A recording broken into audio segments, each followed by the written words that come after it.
Hello friend, मेरा नाम राजन कुमार है। मेरा यूट्यूब चैनल का नाम SRK मोबाइल एंड कंप्यूटर है। इस यूट्यूब चैनल पे आपको मोबाइल के रिलेटिव हार्डवेयर सॉफ्टवेयर प्रॉब्लम का सॉल्यूशन दिया जाएगा, साथ ही साथ लैपटॉप कंप्यूटर का भी प्रॉब्लम्स का सॉल्यूशन दिया जाएगा। किस तरह से कोई प्रॉब्लम होता है तो उसको किस तरह से हम लोग फाइंड आउट कर सकते हैं। तो इससे पहले मैं जो फर्स्ट क्लास जो मेरा था तो उसमें मैं जो टूल्स के बारे में जो दिया था जानकारी की, रिपेयरिंग करने के लिए कौन कौन से टूल्स चाहिए, तो उसी में से आज एक टूल्स है।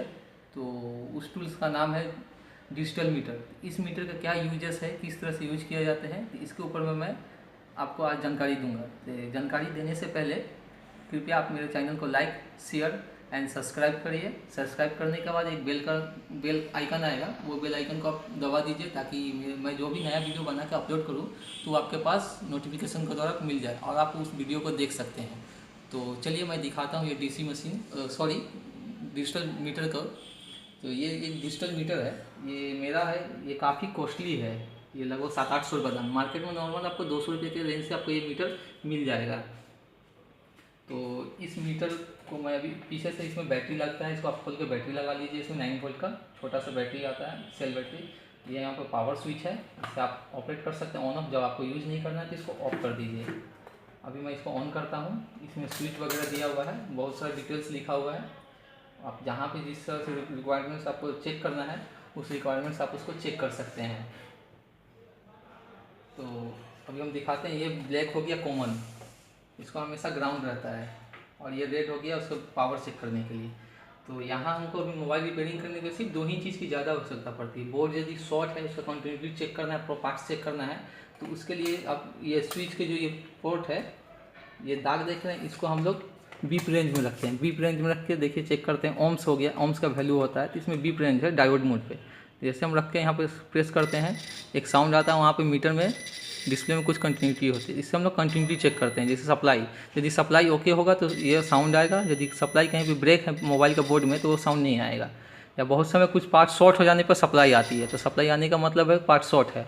और यदि पार्ट्स चेक करने समय यदि कोई ये साउंड नहीं आएगा, कुछ वैल्यू यहाँ पे आएगा इस तरह का, तो इसका मतलब वो पार्ट्स ठीक है।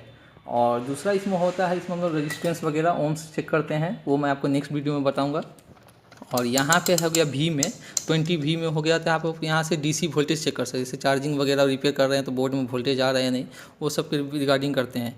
तो मैं आपको एक दिखाता हूँ। जैसे एक बैटरी है, तो इस बैटरी को मैं चेक करके देखता हूँ कि कितना वोल्ट है। मिनिमम एक बैटरी को 2.48 से ऊपर होना चाहिए वोल्टेज, तो वो चार्जिंग होगा। और नॉर्मल ऑन करने के लिए 3.7 वोल्ट की आवश्यकता पड़ती है। तो मैं पॉजिटिव में पॉजिटिव, ये पॉजिटिव हो गया, ये नेगेटिव, पॉजिटिव में पॉजिटिव, नेगेटिव में नेगेटिव लगाता हूँ। और इधर ध्यान दीजिएगा आप मीटर पे क्या वैल्यू आ रही। तो लगाने के बाद देखिए 3.68, मतलब ये मोबाइल ऑन हो जाएगा, चार्ज है अभी।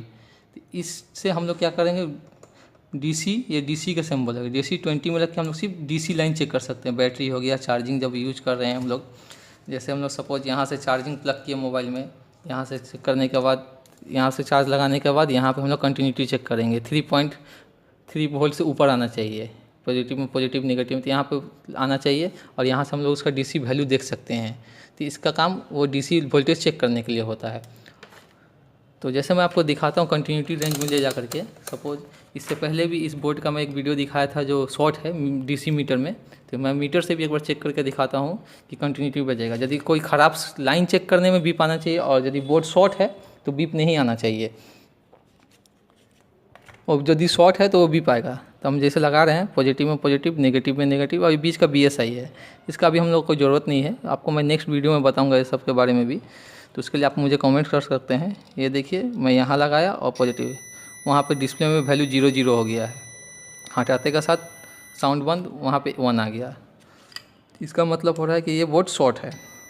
अब इसको पलट के भी लगा रहे हैं तो देखिए वहाँ पे 0 वैल्यू हो जाएगा, साउंड आएगा। इसका मतलब ये बोर्ड शॉर्ट है।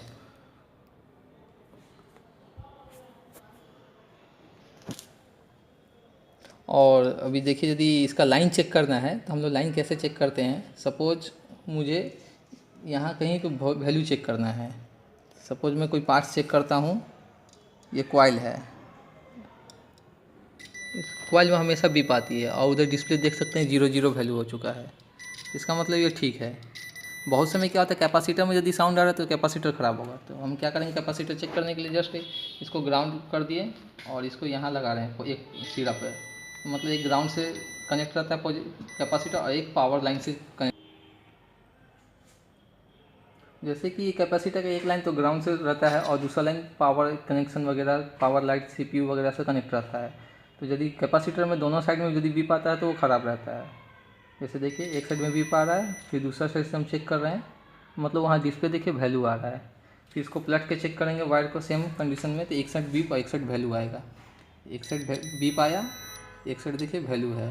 तो इधर से हम वैल्यू चेक कर रहे हैं, इसका मतलब ये कैपेसिटर ठीक है। तो हम कोई भी पार्ट्स वगैरह चेक करेंगे तो ये हम बीप मोड, डायोड मोड पे ही ले जाकर चेक करके पीसीबी का फॉल्ट चेक कर सकते हैं।